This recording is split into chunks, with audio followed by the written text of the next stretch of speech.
So this Sunday, July 26th, is a feast of Saints Joachim and Anne. So what do we do on this feast day? We celebrate World Day for Grandparents and the Elderly. That's what we're going to be doing this weekend.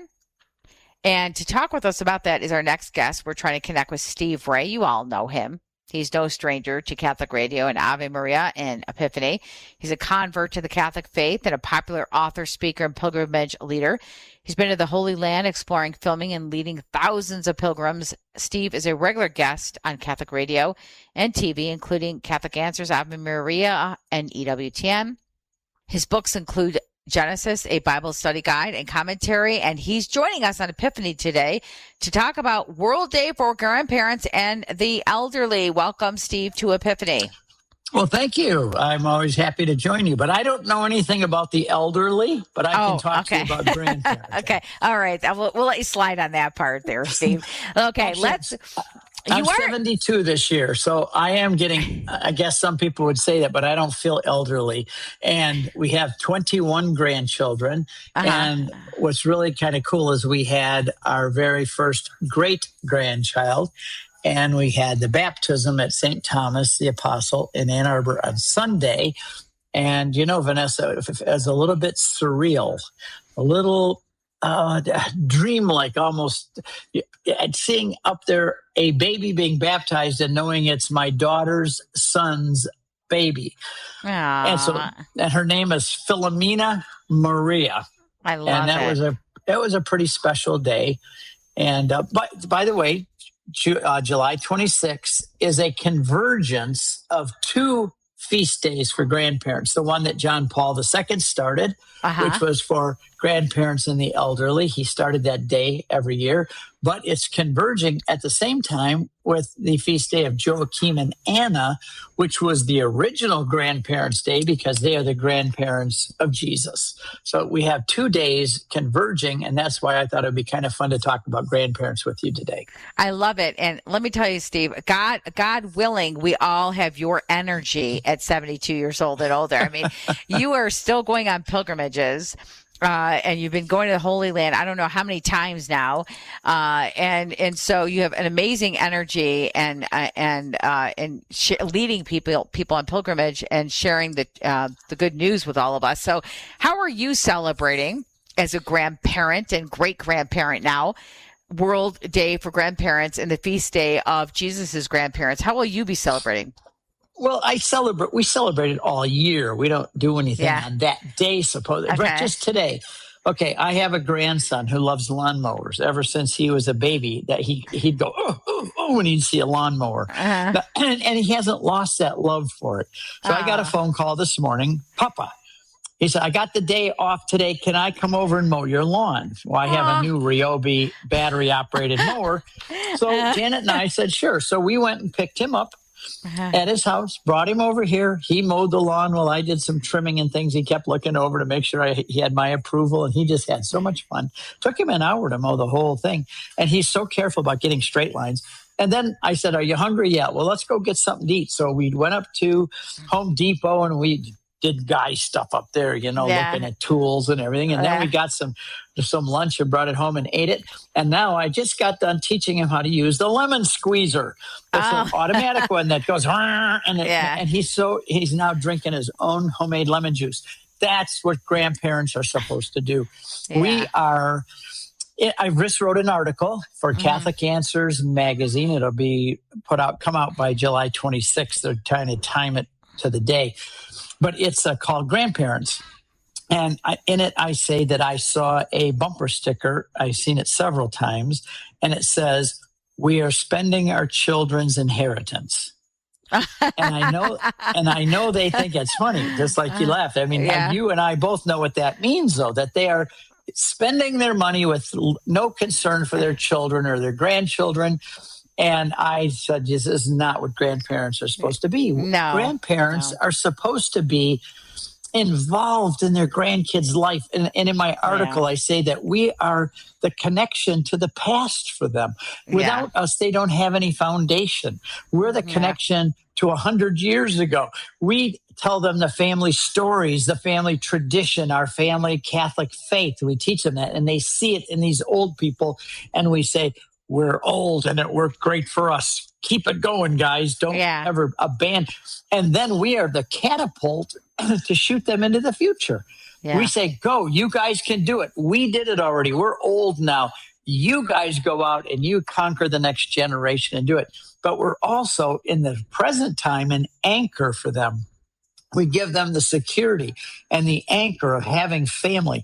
And I tell my kids and grandkids, you are part of a very unique and exclusive club. It's called the Ray family. And you can't buy your way into it. You can't join it. You can only be born into it or married into it. And it's such an exclusive thing. It's one of your most valuable possessions in all of life is this family that bonds with you, not just in friendship, but with blood and history. We have the same family tree, and the sap is coming from all of your great-grandparents all the way through us into you, and you're going to carry that sap into the next generations. And so we have to give them that sense of security. And lastly, I'll say, and I'll let you get a word in edgewise, but I'm excited about this topic, as you can tell. But grandparents tend to have more time and more money than the parents do. Parents are working. They're trying to save. They're trying to get their kids through usually Catholic schools or private schools. They're driving and buying gas and food, and they're busy all the time. But grandparents were kind of laid back. And the kids see that we are enjoying life and we want them to enjoy us with us. And we give them the support and the love. And remember the song, Over the Valley and Through the Woods to Grandmother's House we go. Sure. That should be like that. Grandkids should think of, we're going to Grandma and Grandpa's. They have time for us. They're going to love us. Nana makes great food, and we're going to hear stories. And it's magical to go with Grandma and Grandpa's house. Mm-hmm. Our grandkids come over here. They don't want to go home. They want to just stay because we try to make it fun for them. Good books and stories and movies. But grandparents should not be spending their grandchildren's inheritance. They should be investing in their grandchildren with time and money and the Catholic faith. Now, when you said that bumper sticker, where my brain went, where I laughed, is I thought they were spending it on them, their grandchildren. That's where my brain went. I'm like, oh, they're spending it. So, but see, God, that's my prayer all the time. And I have an intercessory prayer to St. Joachim and St. Anne, Jesus' grandparents, that one day, God willing, I will be a grandmother. Marnie and I will be grandparents. But, I was just thinking the other day as you were talking, Steve, my mom is a great grandmother of, I think, 5 now, a great grandma. Yeah. Uh-huh. And she was, I took her to my cousin's house. My mom has some dementia. But I saw her light up when she was telling her great niece a story about how her great niece's grandparents met in the old country and how they dated. And they really had not really dated, because in the old country you didn't date, but they were really in love with each other. And usually you had arranged marriages. And my mom's like, as if her memory was all there. It was amazing. And I just, it was so joyful to watch her tell stories, and the kids were eating it all up. All these great grandnieces that were around her were eating up all these stories, and they just wanted to hear more and more and more. Those stories you can't buy, to your point, Steve, like you can't buy into the Ray family. You can't pay money for those stories, and you don't want to miss out hearing them from from your grandparents. Absolutely. That's a wonderful story, Vanessa. And it just exemplifies exactly what I'm talking about. In my article, I talked about, we are the caretakers and the treasurers of the family with our history and our stories. Nothing more than our grandkids love more than, Nana, tell us when you were young. Tell us how you met Grandpa. Tell us. And to tell those stories. And I actually I took a good bit of time in my life to write the story of my mom and dad while they were still alive. They've long been gone. They were married 73 years, and they lived all the way back to the beginning of the last century. Wow. And they told their story all the way back to back to England and Ireland and Germany and France, where we came from. And I did a whole story with all the pictures, and our kids have that. And we had 40 boxes of family memorabilia, pictures, letters, books about different branches of the family. when I had my knees done, I couldn't do much. I was pretty immobile. So I scanned all of that stuff and I eliminated 40 boxes, and it's all digital now. All the kids have access to these thousands of pictures and pages. And that's what grandparents should do. We should retrieve the past, tell the stories. And if you're a grandchild or even a child, take the time, stop the busyness of life, go talk to grandma and grandpa, ask them those stories, take notes, tape record it, take your iPhone, get an audio and a video of them telling their stories, because that treasure is not going to last for long. They're going to be gone. My mom and dad are now gone. I'm glad that I interviewed them and I wrote their stories down, because now I can share that with my grandchildren and great-grandchildren. But if you are a grandchild, take the time. You don't think it's important now. You're more in caring about video games and friends and all this. Go talk to your grandparents. And grandparents, tell the stories. Even if your kids aren't interested, write them out. Get the video camera, your iPhone, and tell the stories. One thing I've done, Vanessa, is I've read stories audio on my iPhone. I record them, and then I upload them to the internet. So all the kids know that there's, at this point, I think 10 or 12 novels, kids' stories I've read. Charlotte's Web, Heidi, all of these stories. Is it like a page? Is it like on the web for your family to access? Yes. Yes, they can go. That. And my grandson named Damien, he's at Wyoming Catholic. He's graduating there. He got vertigo and he was stuck in bed for 3 weeks. And he says, Grandpa, you have no idea how much I enjoyed listening to you read those stories online while I was stuck in bed. And I'll tell you what I did, Vanessa. When my mom was dying, she was in a nursing home because she needed that care. And we visited her every time I went. I read her stories. I read her the whole story of Heidi and the other ones as well. Just all these great books. And I read them out loud to her, and I got her commenting and laughing and asking questions. So now when my great grandkids listen to those stories, they're going to hear their great grandmother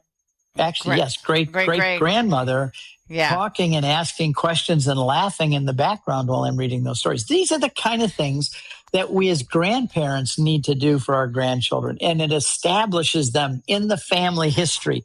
It establishes them in the Catholic faith. I absolutely love that. That's great, Steve Ray. We're talking with today on World Day for Grandparents and the Elderly, and Pope Francis established World Day for Grandparents and the Elderly to be celebrated each year on the fourth Sunday of July. Steve, a grandfather and a great grandfather now.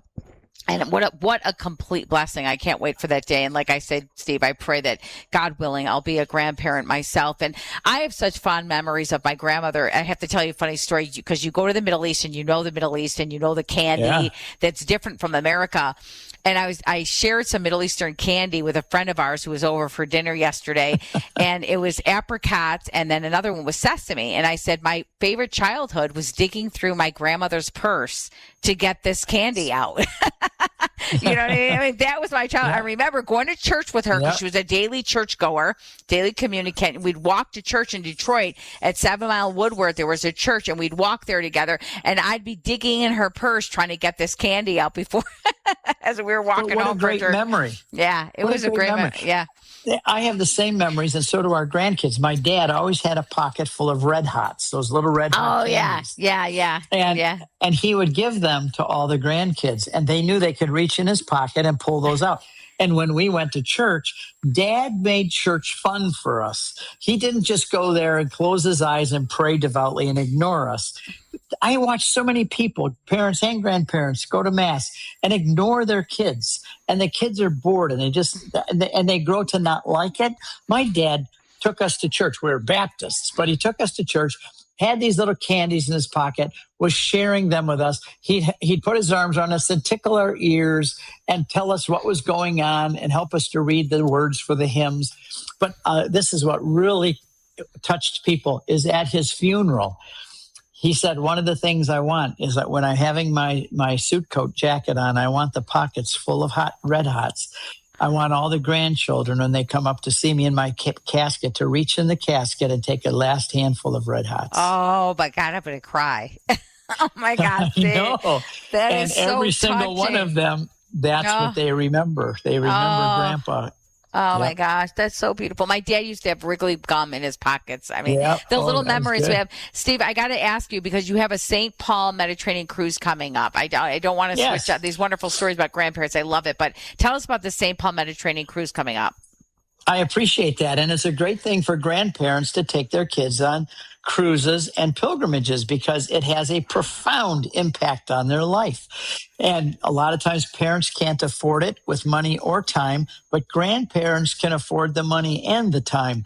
Take your grandkids along, bond with them, get them to know the faith and see the places. So in October, we're going on a St. Paul cruise. We're going through the Mediterranean Sea, mostly through Greece. We're going to see Philippi and Corinth and Athens. And by the way, you're going to see the Parthenon in Athens like it hasn't been seen for over 200 years, because it's always in decay, always under scaffolding. It's now completed. And when we walk up on top of the Acropolis and see it, there's no scaffolding, and it's just a beautiful reconstructed Parthenon. But we're going to see all these. It's called a seminar at sea. We're going to do talks on St. Paul. We got a lot of free time. We're going to the Greek islands, but we're hitting 10 biblical sites, and it's not too late to join us. How do we do that?